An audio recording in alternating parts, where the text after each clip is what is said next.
Assalamualaikum warahmatullahi wabarakatuh. Nama saya Rosabila Irfa Iddina. Kali ini saya akan menjelaskan tentang hadas dan najis. Sebelum kita mengetahui tentang macam-macam hadas dan najis, marilah kita mengetahui tentang pengertian dari hadas dan najis itu sendiri. Pengertian hadas dan najis. Hadas adalah sesuatu yang bisa dihilangkan dengan mandi dan bersesuci. Sedangkan pengertian najis secara bahasa merupakan turunan dari kata najasa yanjisu najisan, yang menurut istilah berarti segala sesuatu yang dianggap kotor yang menjadikan tidak sahnya ibadah sholat dan ibadah lainnya. Selanjutnya, saya akan menjelaskan tentang macam-macam hadas dan najis. Hadas dibagi menjadi dua. Yang pertama hadas besar, yang kedua hadas kecil. Sedangkan najis dibagi menjadi tiga. Yang pertama najis mukhaffafah atau yang disebut dengan najis ringan. Yang kedua najis mutawassithah atau yang disebut dengan najis sedang. Dan yang terakhir yaitu najis mughalladah atau najis berat. Pertama-tama, saya akan menjelaskan tentang pengertian hadas besar terlebih dahulu. Hadas besar merupakan suatu hadas yang harus disucikan dengan cara mandi. Dan untuk contoh hadas besar sendiri, yang pertama haid, yang kedua junub, yang ketiga nifas, dan yang terakhir keluarnya air mani. Selanjutnya pengertian hadas kecil. Hadas kecil adalah segala sesuatu peristiwa atau kejadian yang menyebabkan seseorang harus bersesuci dengan berwudu atau bertayamum. Dan untuk hal-hal yang termasuk ke dalam hadas kecil adalah yaitu keluarnya sesuatu dari dua lubang, yaitu kubul dan dubur. Selanjutnya yaitu pengertian dari najis mukhaffafah atau yang disebut dengan najis ringan. Najis mukhaffafah atau najis ringan yaitu berupa air kencing bayi laki-laki yang belum berusia 2 tahun serta belum makan sesuatu kecuali air susu ibunya. Selanjutnya pengertian dari najis mutawassithah atau yang biasa kita kenal dengan najis sedang. Contoh dari najis sedang ini adalah segala sesuatu yang keluar dari kubul dan dubur manusia atau binatang, terkecuali air mani. Najis mutawassithah sendiri terbagi menjadi dua macam. Yang pertama najis ainiyah, yang kedua najis hukmiyah. Untuk pengertian dari najis ainiyah yaitu najis yang masih nyata adanya. Untuk contoh dari najis ainiyah, yang pertama yaitu kotoran, yang kedua itu bangkai hewan, dan yang terakhir darah. Najis ainiyah yaitu najis yang masih meninggalkan wujud, bau, serta rasanya. Dan untuk pengertian najis hukmiyah yaitu najis yang diyakini wujudnya tetapi tidak ada bau, rasa, ataupun wujudnya. Seperti contoh air kencing yang sudah menjadi kering. Air kencing yang sudah menjadi kering maka sudah tidak ada wujudnya, tidak ada bau, dan tidak ada rasanya. Selanjutnya tentang pengertian najis mughalladah atau biasa dikenal dengan najis berat. Najis mughalladah yang merupakan najis yang kenajisannya ditetapkan berdasarkan dalil yang pasti atau qat'i menurut ajaran Islam. Yang termasuk pada najis berat atau najis mughalladah yaitu berasal dari anjing dan babi. Berikut cara mensucikan hadas kecil, yaitu dengan cara berwudu atau bertayamum. Berikut tata cara berwudu. Langkah pertama yaitu membaca basmalah serta membaca niat berwudu. Bismillahirrahmanirrahim. Nawaitul wudu'a li raf'il hadatsil asghari fardhon lillahi ta'ala. Yang kedua, membasuh kedua telapak tangan hingga pergelangan tangan sebanyak 3 kali, diikuti dengan membasuh sela-sela jari jemari. Yang ketiga, berkumur-kumur dan mengeluarkannya kembali sebanyak 3 kali. Yang keempat, Memasukkan air ke dalam hidung dan mengeluarkan kembali sebanyak 3 kali. kelima, Membasuh wajah sebanyak 3 kali. keenam, Membasuh kedua tangan hingga siku sebanyak 3 kali.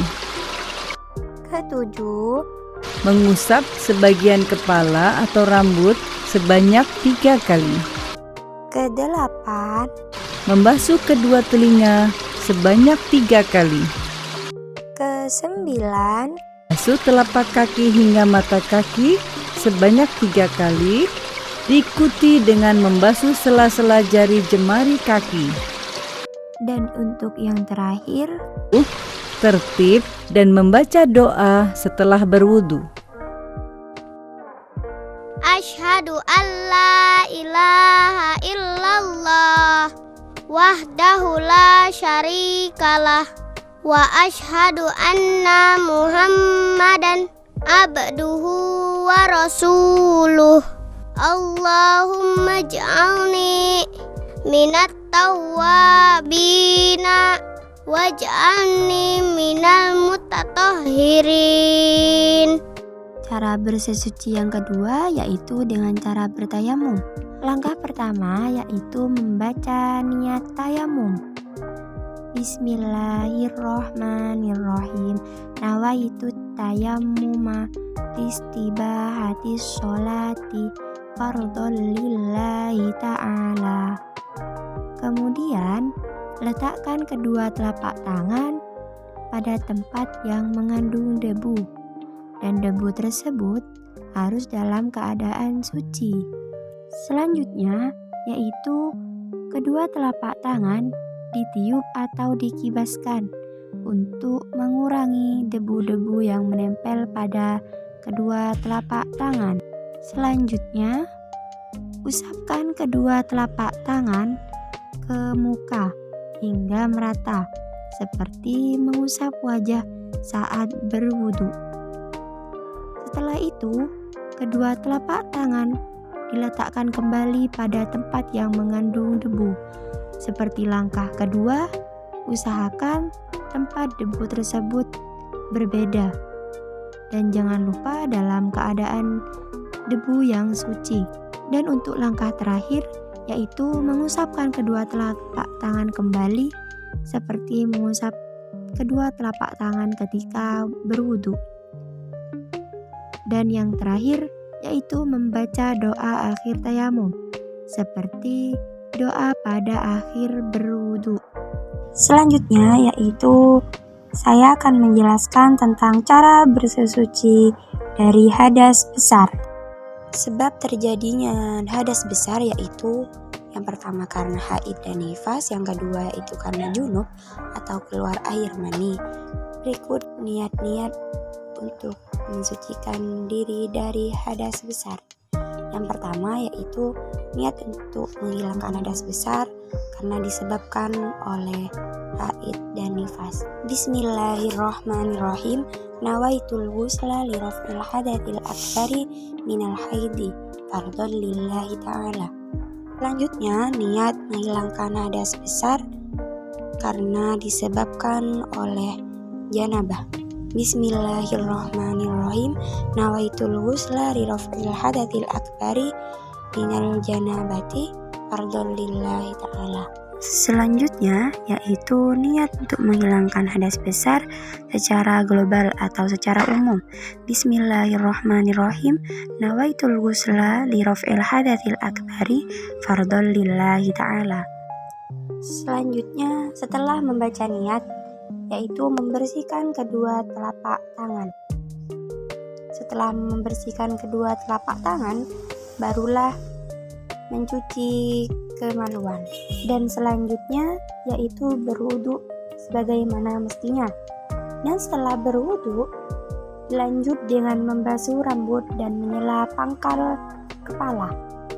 Dan setelah itu menyiram dan membersihkan seluruh anggota tubuh dengan bersih dan merata. Dan untuk selanjutnya, di sini saya akan menjelaskan tentang tata cara mensucikan najis, baik itu najis mukhaffafah, mutawassithah ataupun najis mughalladah. Berikut merupakan video dari tata cara mensucikan najis mukhaffafah, mutawassithah, dan mughalladah. Tata cara membersihkan najis mukhaffafah yaitu dengan cara memercikan air kepada najis tersebut, lalu menggosoknya menggunakan tisu ataupun kapas ataupun kain. Setelah bersih, maka cipratkan lagi airnya. Dan selanjutnya untuk najis mutawassithah yaitu dihilangkan najisnya terlebih dahulu hingga bersih, hingga tidak ada tersisa najis yang ada pada lantai tersebut. Kemudian siramkan air pada tempat najis tersebut.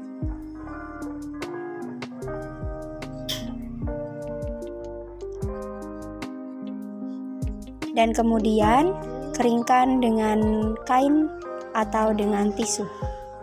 Selanjutnya untuk najis mughalladah, tata cara membersihkannya yaitu dengan menghilangkan najis tersebut terlebih dahulu menggunakan kain ataupun tisu, kemudian diberi debu yang suci, kemudian disiramkan air dengan debu sebanyak 7 kali berturut-turut. Terima kasih atas perhatiannya. Mungkin itu saja tata cara dari mensucikan najis dan hadas.